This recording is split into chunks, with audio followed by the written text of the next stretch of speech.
Hey guys, I just got this actually, so this is going to be like my first impressions of this palette, the Beetlejuice palette from Hot Topic. Now, I've had, what were the ones I've gotten in the past? I did the Nickelodeon palette from Hot Topic, and that was actually surprisingly good for the price. I think it was like $13 because it was on sale, and this was around the same price.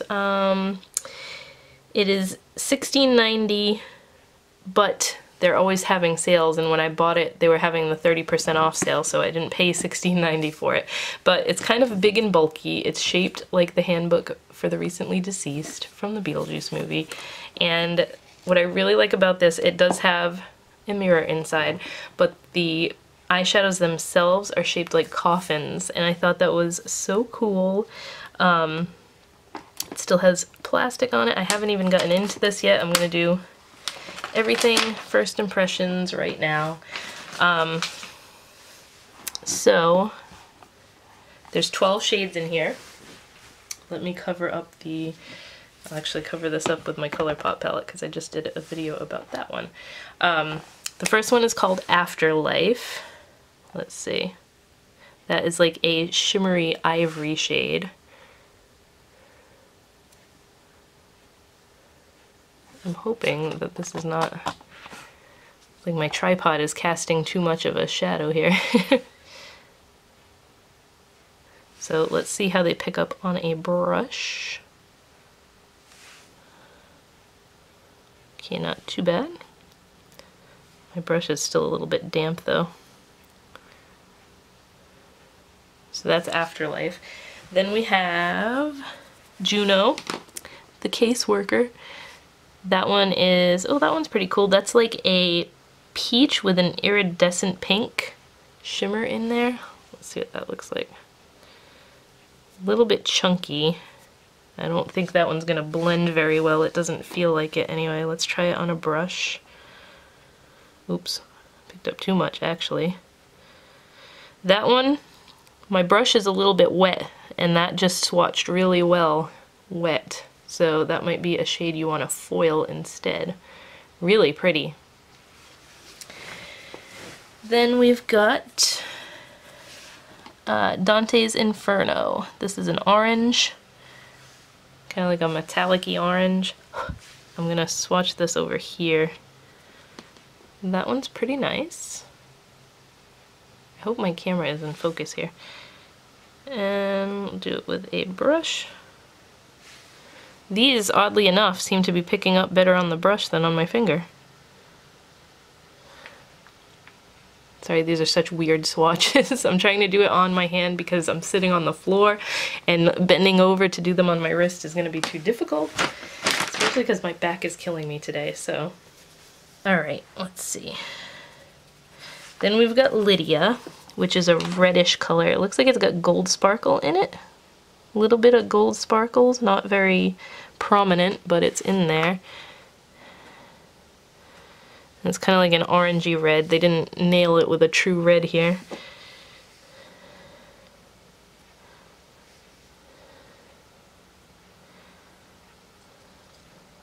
And that one's okay with the brush. When you put it on with a brush, you don't really see those little sparkles that you see in the pan. Then Beetlejuice, which is a bright green. I think this is a matte. It looks like a matte. Yeah, not very pigmented though. No, maybe it's buildable. There's a finger swatch. Let's see how it does with a brush.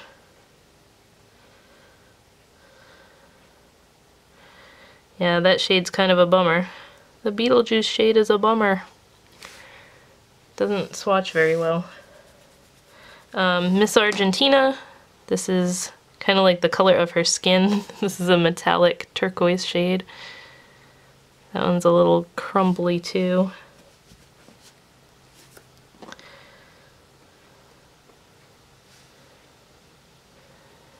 That one's okay with the brush though.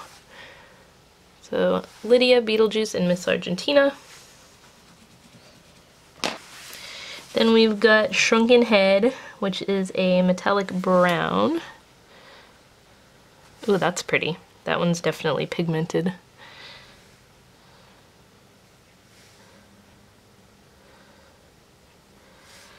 And then Bio Exorcist, which is a matte teal. Well, that one's pretty too. And that one's actually pretty nice.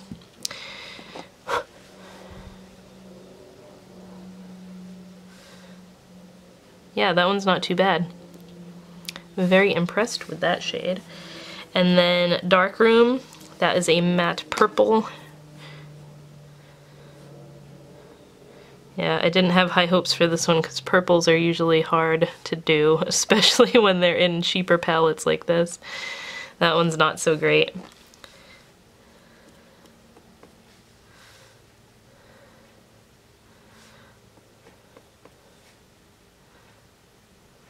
It's definitely buildable, but still not wonderful.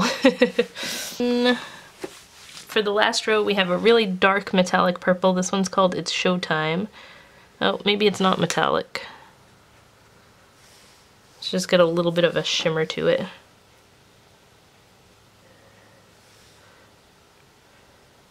But that one applies really well. And then we have Sandworm, which is a metallic, kind of like a gunmetal. Ooh, that one's really pigmented. So most of the metallic shades are really nice. Yep, applies just as pigmented with the brush as it does with the finger.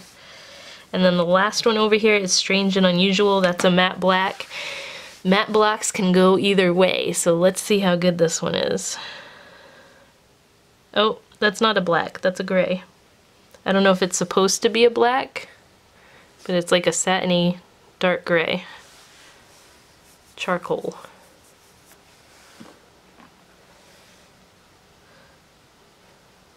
Let's see. Ugh. My brush was still a little bit damp, but either way, this isn't really applying very well. There you go, that's a little bit better. So I'd say this is like half dud shades and half pretty good shades. I'm definitely glad that it was only $16. I believe I paid like $13.90 or something like that for it, so not too bad. If you're a big Beetlejuice collector or fan of Beetlejuice things like I am, then it's definitely worth it for the little aesthetic purposes, nostalgia. But the packaging is super cute. I will definitely use a lot of the colors in here. Yeah, this is the Beetlejuice eyeshadow palette. I had been waiting for it to pop up on the website because they kept having new Beetlejuice stuff on the hottopic.com for the anniversary of the movie, and I kept looking for it, it wasn't there, and then the other day it popped up, so I ordered it right away. And luckily they were having the sale, so that's pretty cool. It worked out really well. I hope you guys enjoyed this video, and I will talk to you in my next one.